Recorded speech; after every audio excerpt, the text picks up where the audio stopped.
നമസ്കാരം, ഭാരത് ലൈവിലേക്ക് സ്വാഗതം. തിരുവനന്തപുരത്ത് ഏറ്റവും ശ്രദ്ധേയമായ, പ്രത്യേകിച്ച് കേരളത്തിൽ തന്നെ ഏറ്റവും ശ്രദ്ധേയമായ മത്സരം നടക്കുന്ന ഒരു മണ്ഡലമുണ്ട് തിരുവനന്തപുരത്ത്.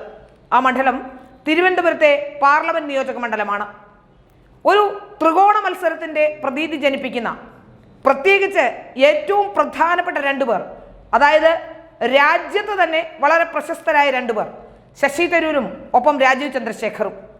ശശി തരൂർ വിശ്വപൗരൻ എന്ന ലേബലിലൊക്കെ വന്ന് തിരുവനന്തപുരത്ത് ലാൻഡ് ചെയ്യപ്പെട്ട ആളാണ്.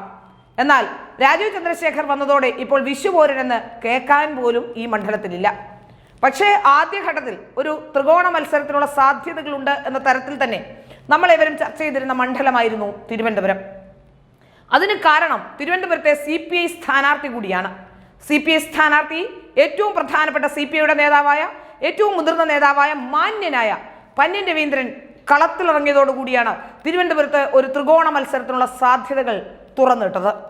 എന്നാൽ ആ ത്രികോണ മത്സരത്തിന്റെ സാധ്യതകൾ തുറന്നിടുമ്പോഴും ആദ്യഘട്ടത്തിൽ മെല്ലെപ്പോക്കായിരുന്നു തരൂരിനും പന്ന്യനുമൊക്കെ ഉണ്ടായിരുന്നത്. പന്ന്യൻ സാധാരണഗതിയിൽ നല്ലൊരു നേതാവാണ്. അദ്ദേഹം വളരെ പതുക്കെ എല്ലാ കാര്യങ്ങളും വളരെ പതുക്കെ അവധാനതയോടെ കൂടി ചെയ്യുന്ന ഒരാളാണ് എന്ന് നമുക്കൊക്കെ അറിയാം. ഒരുപക്ഷെ അതുകൊണ്ടായിരിക്കാം, മാത്രമല്ല CPMന്റെ വോട്ട്, CPIയുടെ വോട്ട് ഒക്കെ അദ്ദേഹം ഒരു നിശ്ചിതമായ കൃത്യമായ വോട്ട് ബാങ്ക് ഉള്ള ആൾ കൂടിയായിരുന്നു. അതുകൊണ്ട് തന്നെ അദ്ദേഹം പതുക്കെ ഇങ്ങനെ മെല്ലെപ്പൊക്ക് തുടരുകയായിരുന്നു. എന്നാൽ ശശി തരൂരാകട്ടെ തനിക്ക് കഴിഞ്ഞ 15 വർഷമായി വഴങ്ങിയിരുന്നൊരു മണ്ഡലം, ആ മണ്ഡലത്തിൽ തനിക്ക് ഇനി ആരെയും പേടിക്കാനില്ല, ഏത് രാജീവ് ചന്ദ്രശേഖർ വന്നാലും ഒന്നുമില്ല എന്ന ഘട്ടത്തിൽ അങ്ങനെയൊക്കെ ഇങ്ങനെ അങ്ങ് നടന്നു പോവുകയായിരുന്നു എന്നാണ് മനസ്സിലാക്കാൻ സാധിക്കുന്നത്. ഏതായാലും ശശി തരൂർ കടലോര മേഖലയിലെ വോട്ട്, സ്ത്രീകളുടെ വോട്ടുകളൊക്കെ തനിക്ക് ക്യാൻവാസ് ചെയ്യപ്പെടും. എല്ലാ പ്രാവശ്യവും ഒന്നും ചെയ്തില്ലെങ്കിലും, പ്രത്യേകിച്ച് അദ്ദേഹത്തിന്റെ ഭാര്യയുടെ മരണം, അത് നമ്മൾ ഏവരും ചർച്ച ചെയ്യപ്പെട്ട ഒരു വിഷയം തന്നെയാണ്. ആ ഭാര്യയുടെ മരണവും അതിനെ തുടർന്നുണ്ടായ കോൺട്രവേഴ്സികളും ഒക്കെ ഉണ്ടായപ്പോൾ പോലും തിരുവനന്തപുരം അദ്ദേഹത്തെ കൈവിട്ടില്ല. ആ ഒരു ഓവർ കോൺഫിഡൻസ് തന്നെ അദ്ദേഹത്തിന് മതിയായിരുന്നു. മാത്രമല്ല കടലോര മേഖലയിലെ ജനങ്ങളുടെ വോട്ടുകൾ എപ്പോഴും കോൺഗ്രസിന് അനുകൂലമായി കിട്ടുന്നത് കൊണ്ട് തന്നെ ഒന്നും തോപ്പിക്കാനില്ല എന്ന മട്ടിലുള്ള ഒരു പ്രകടനമൊക്കെ ആയിരുന്നു ആദ്യഘട്ടത്തിൽ.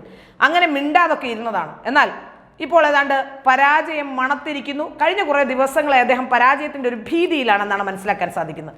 അതിന് അനുകൂലമായി അദ്ദേഹം ചില മാധ്യമങ്ങളെയൊക്കെ ഉപയോഗിച്ചുകൊണ്ട്, ആ മാധ്യമങ്ങളിലൊക്കെ രാജീവ് ചന്ദ്രശേഖറിനെതിരെ അദ്ദേഹത്തിന്റെ നോമിനേഷനെ പോലും കുറ്റം പറഞ്ഞുകൊണ്ടൊക്കെ ചില വാർത്തകളുമൊക്കെ നമ്മൾ കാണുന്നുണ്ടായിരുന്നു.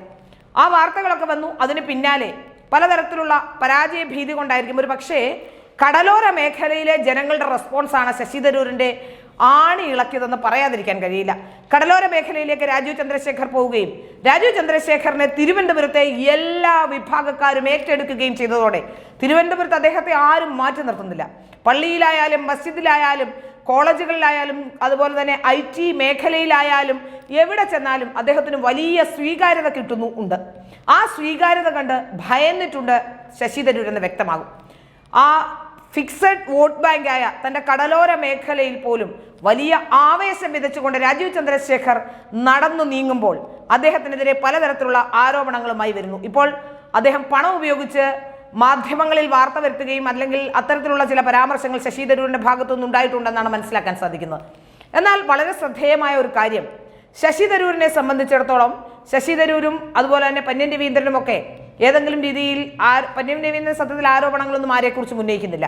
ശശി തരൂരിന്റെ കൂട്ടാളികൾ പല ആയുധങ്ങളുമായി രംഗത്ത് വരുന്നുണ്ട്. പക്ഷെ അപ്പോഴും നമ്മൾ മനസ്സിലാക്കേണ്ടത്, എന്തൊക്കെ തരത്തിലുള്ള വിവാദങ്ങൾ ഉണ്ടായപ്പോഴും നമുക്കറിയാം, നമ്മളൊരു വാർത്ത ചെയ്തിരുന്നു, BJPയുടെ പടിവാതിക്കൽ പോയി അവിടെ ചെന്ന് എങ്ങനെയെങ്കിലും ഒരു സീറ്റ് ഒപ്പിച്ചെടുക്കണേ എന്ന് പറഞ്ഞുകൊണ്ട് നിരവധി തവണ BJPയിലേക്ക് പോയി BJPയുടെ ആസ്ഥാനത്തെത്തി അദ്ദേഹം ചില ചർച്ചകൾ നടത്തിയിരുന്നു തരത്തിലുള്ള ഒരു വാർത്ത വളരെ കൃത്യമായി തന്നെ നമ്മൾ പറഞ്ഞതാണ്.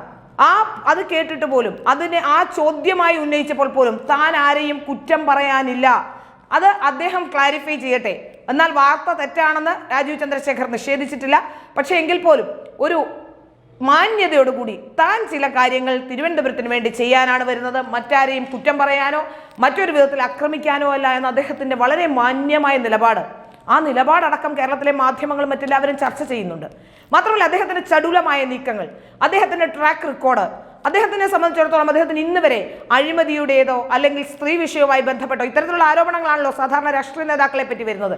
അത്തരം ആരോപണങ്ങളൊന്നും ഉണ്ടാകാതെ മുന്നോട്ട് പോയ ഒരാളാണ് ശശി തരൂർ. പല ആരോപണങ്ങളും നേരിട്ട ആളുമാണ്. പക്ഷെ അപ്പോൾ പോലും ആ രാഷ്ട്രീയ മാന്യത, അത്തരത്തിലുള്ള ഒരു ആരോപണങ്ങളും ഉന്നയിക്കാതെ അദ്ദേഹം പറയുന്നത് തിരുവനന്തപുരത്തിന്റെ മിഷനും വിഷനുമാണ് അദ്ദേഹം മുന്നോട്ട് വെക്കുന്നത്.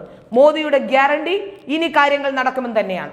പക്ഷേ ഇന്നലെ മുതൽ നമ്മുടെ ശശി തരൂർ ക്യാമ്പുകളിൽ ആകെപ്പാടെ മാറ്റം വന്നിട്ടുണ്ട്. ആദ്യഘട്ടത്തിൽ ശശി തരൂരിന്റെ ഒരു പോസ്റ്റർ ഒട്ടിക്കാൻ പോലും ആളുകൾ ഉണ്ടായിരുന്നില്ല. ശശി തരൂരിന്റെ പോസ്റ്റർ എവിടെയും കാണാനില്ലായിരുന്നു. അതുപോലെ തന്നെ ശശി തരൂരുമായി ബന്ധപ്പെട്ട് നടക്കുന്ന ഒരു പ്രവർത്തനം നടക്കുന്നതായി ഒരു സൂചനകളും ഉണ്ടായിരുന്നില്ല. കാരണം ഞാനിതൊക്കെ അങ്ങ് ഈസിയായി ചാടിക്കടക്കും രാജീവേ, എനിക്കൊന്നും പേടിക്കാനില്ല എന്ന മറ്റുള്ള ഒരു നീക്കം. എന്നാൽ ചില നീക്കുപോക്കുകൾ നടന്നിട്ടുണ്ടോ എന്ന സംശയം. അപ്പോഴും പന്ന്യൻ രവീന്ദ്രന്റെ ഓഫീസുകളും ക്യാമ്പുകളും ഒക്കെ ചെറിയ രീതിയിലെങ്കിലും പ്രവർത്തിക്കുന്നുണ്ടായിരുന്നു. ഇന്നലെ മുതൽ ഇടത് ക്യാമ്പുകൾ വളരെ നിശബ്ദമായി, ഒപ്പം ശശി തരൂർ ക്യാമ്പുകൾ ഉണർന്ന് പ്രവർത്തിക്കാൻ തുടങ്ങി. ഒപ്പം ശശി തരൂരിന്റെ ഒരു പ്രസ്താവന കൂടി വന്നു, ഇവിടെ മത്സരം ഞാനും രാജീവ് ചന്ദ്രശേഖറും കൂടിയാണ് എന്ന്.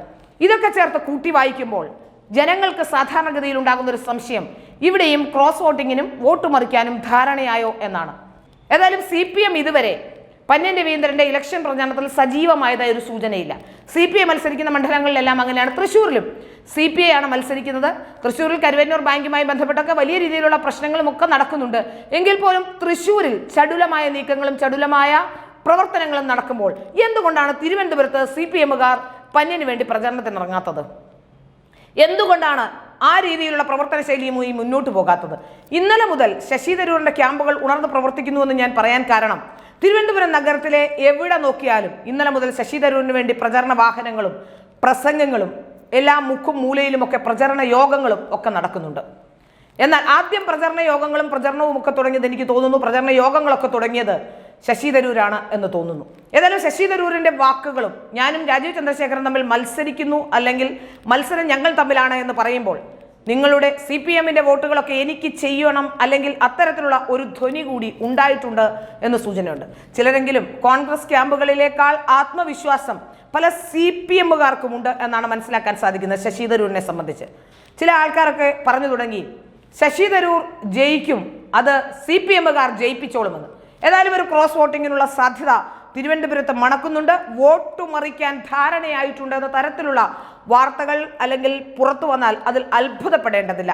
അത്തരത്തിലുള്ള ഒരു പ്രവർത്തനമാണ് ഇപ്പോൾ നടന്നുകൊണ്ടിരിക്കുന്നത് എന്നാണ് മനസ്സിലാക്കാൻ സാധിക്കുന്നത്. തിരുവനന്തപുരത്ത് വീണ്ടും ഒരു വോട്ട് മറിക്കൽ കൂടി ഉണ്ടായാൽ, അല്ലെങ്കിൽ തിരുവനന്തപുരത്തെ ജനങ്ങൾ വളരെ ജാഗരൂകരായിരിക്കണം. ഇത്തരത്തിൽ വീണ്ടും വോട്ട് മറിക്കപ്പെട്ടാൽ തിരുവനന്തപുരത്തിന്റെ വികസനം വീണ്ടും അടഞ്ഞ അധ്യായമായി മാറുമെന്ന കാര്യത്തിൽ സംശയമില്ല. ആദ്യഘട്ടത്തിൽ തന്നെ തിരുവനന്തപുരത്തെ സംബന്ധിച്ച് തിരുവനന്തപുരത്തെ സ്ഥാനാർത്ഥി പറഞ്ഞത് അതുതന്നെയാണ്, എനിക്ക് പരിമിതികളുണ്ട്, അവിടെ പോയി കേന്ദ്രഭരണം BJPക്കാണ്, ഇനിയും കേന്ദ്രഭരണം BJPക്കായിരിക്കും. അപ്പോൾ പരിമിതിയുള്ള ഒരാളെയാണോ നിങ്ങൾ തിരഞ്ഞെടുക്കേണ്ടത്? മറിച്ച് നിങ്ങൾക്ക് കാര്യം നടത്താൻ കാര്യശേഷിയുള്ള, കാര്യപ്രാപ്തിയുള്ള, പരിമിതികളില്ലാത്ത ഒരാളെയാണോ എന്ന ചോദ്യം അപ്പോഴും രാജീവ് ചന്ദ്രശേഖരന്റെ ക്യാമ്പുകൾ ചോദിച്ചിരുന്നു. അത് പ്രസക്തമാവുകയാണ്. യഥാർത്ഥത്തിൽ വീണ്ടും 20-ാം വർഷം, 15 വർഷം കഴിഞ്ഞ് 16-ാമത്തെ വർഷം മുതൽ 20 വർഷം വരെ, അതായത് 5 വർഷം ഇനി നിങ്ങളെ ഭരിക്കേണ്ടത്, നിങ്ങളുടെ കാര്യം നടത്തേണ്ടത്, നിങ്ങളുടെ വികസനത്തെ മുന്നോട്ട് കൊണ്ടുപോകേണ്ട ആ ആൾ വികസനത്തെ പിന്നോട്ടടിക്കുന്ന രീതിയിൽ വീണ്ടും കഴിഞ്ഞ 15 വർഷത്തെ അദ്ദേഹത്തിന്റെ പ്രവർത്തനത്തിലൂടെ മനസ്സിലായതാണ്, ഇനിയും വികസനത്തെ പിന്നോട്ടടിക്കാൻ 5 വർഷം കൂടി തിരുവനന്തപുരത്തെ ജനത കളയണോ എന്ന ചോദ്യം പ്രസക്തമാവുക തന്നെയാണ്. അതാണ് സാധാരണക്കാരായ ജനങ്ങൾ ചോദിക്കുന്നതും.